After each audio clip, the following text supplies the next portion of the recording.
Como podemos ver, en estos personajes solamente dos personas aprovecharon la oportunidad que Jesús les estaba brindando: Pedro y el ladrón.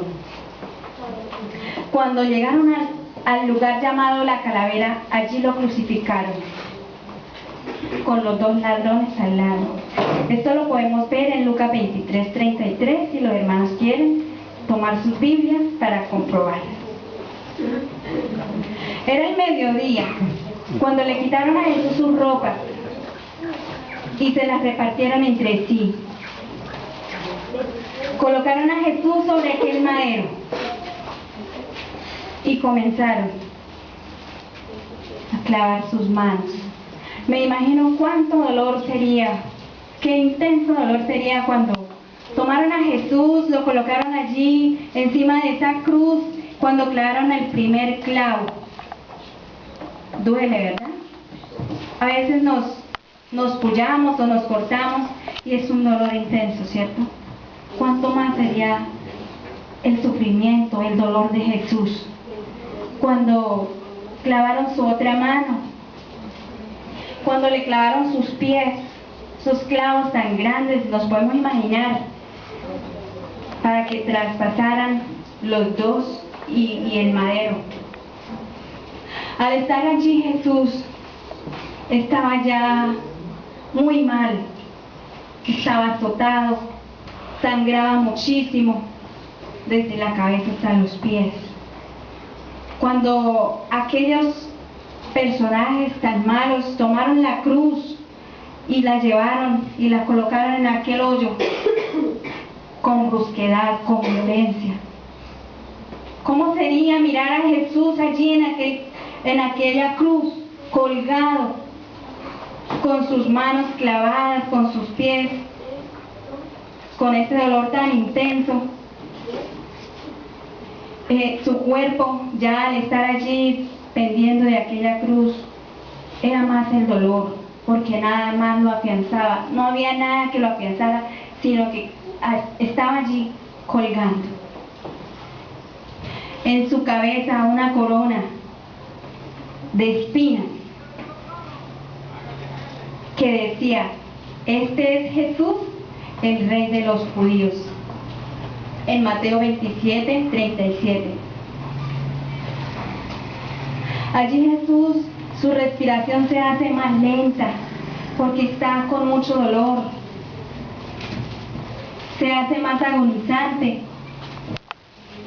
sufre calambres en su cuerpo del dolor, de las heridas, y ahora por estar allí colgado, pero más sufría por aquellas personas que él había venido a salvar y no habían querido escucharlo, que él había estado con ellos y no creyeron en él. Esto hacía que Jesús aún sintiera más dolor. Jesús no quiso beber aquel narcotizante que le acercaron porque quería tener su mente despejada.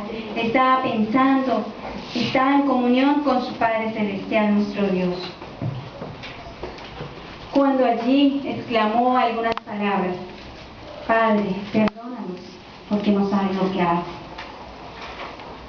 ¿Cuán sería el amor de Jesús, que sin embargo, a pesar de que aquellas personas lo maltrataron, lo azotaron, le colocaron espinas, lo escupieron, lo desnudaron, cuántos insultos, y aún está allí para pedir perdón por cada uno de esas personas que estuvieron en ese momento allí, y aún de nosotros? Y exclama: Padre, perdónalos porque no saben lo que hacen. También Pedro, después de haber aceptado a su Salvador, de haberse arrepentido, de haber negado al Señor, predicó en Jerusalén y aún les decía: ustedes también son culpables de la crucifixión del Maestro. Y ellos se preguntaron: hermanos, ¿y qué haremos? Pedro les dice: arrepentíos y bautícese cada uno para perdón de sus pecados. Hechos 2:38. También escuchamos cuando Jesús dijo: en verdad te digo que hoy estarás conmigo en el paraíso. ¿A quién le dijo Jesús esto? Al ladrón que se arrepintió y aceptó su Salvador. La convicción de este ladrón fue algo muy motivante para Jesús. Al estar allí vio que su muerte en aquel madero no había sido en vano, que este hombre había alcanzado la vida eterna. También allí, cuando se encontraba en esa cruz, sintió preocupación por su madre, por María, y también en medio de su dolor, en medio de su angustia, de su aflicción, también le dijo a María: mujer, he ahí tu hijo. Hijo, he ahí tu madre. Esto lo encontramos en San Juan 19, 26 y 27. Dios mío, ¿por qué me has desamparado? Mateo 27, 46. Todo el pecado de nosotros, todo el pecado de la humanidad estaba ahora sobre Jesús. Estaba ahora Él sufriendo todo eso, que nosotros somos los que nos merecemos eso, y no Jesús, que fue una persona inocente de todo pecado. Sin embargo, Él estuvo dispuesto a dar su vida por nosotros. Cuando exclama allí en aquella cruz: tengo sed. ¿Y qué fue lo que le llevaron a beber? Vinagre, ¿cierto? Él allí con esa sed y le acercan vinagre. Qué tristeza, qué dolor. Siendo el maestro que debía ser bien servido, ahora lo que se le estaba dando. Jesús también fue como uno de nosotros. Su naturaleza humana también sintió sed, sintió hambre, sintió dolor, sintió cansancio, tristezas, alegrías. Él también sintió todo esto.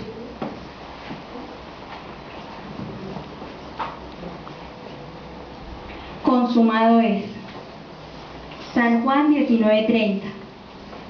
Con estas palabras, Jesús contempla el plan de la redención, el Cordero de Dios, el único que hizo ese sacrificio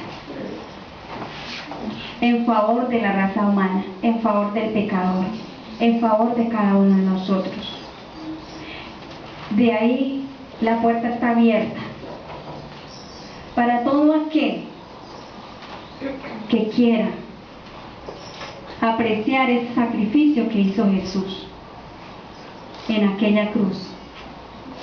Ese dolor, esa angustia, todo esto, Jesús lo hizo por ti y por mí. ¿Y nosotros qué estamos haciendo? ¿Será que al paso que nosotros vamos a lograr este sacrificio que Jesús hizo por nosotros? Nos falta mucho, ¿cierto? Para poder alcanzar la vida eterna. Aún tenemos cosas que nos impiden la salvación.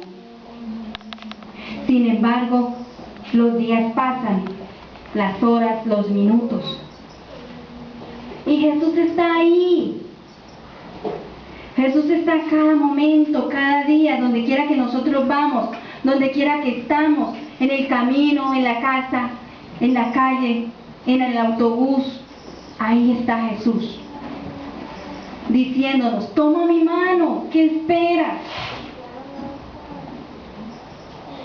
Y nosotros somos tan ingratos que no le obedecemos. Y si le obedecemos a medias, porque nos falta mucha preparación para poder alcanzar el reino de los cielos. Allí también Jesús exclama: Padre, en tus manos te encomiendo mi espíritu. Fue allí cuando Jesús murió. La angustia por el peso de los pecados de la humanidad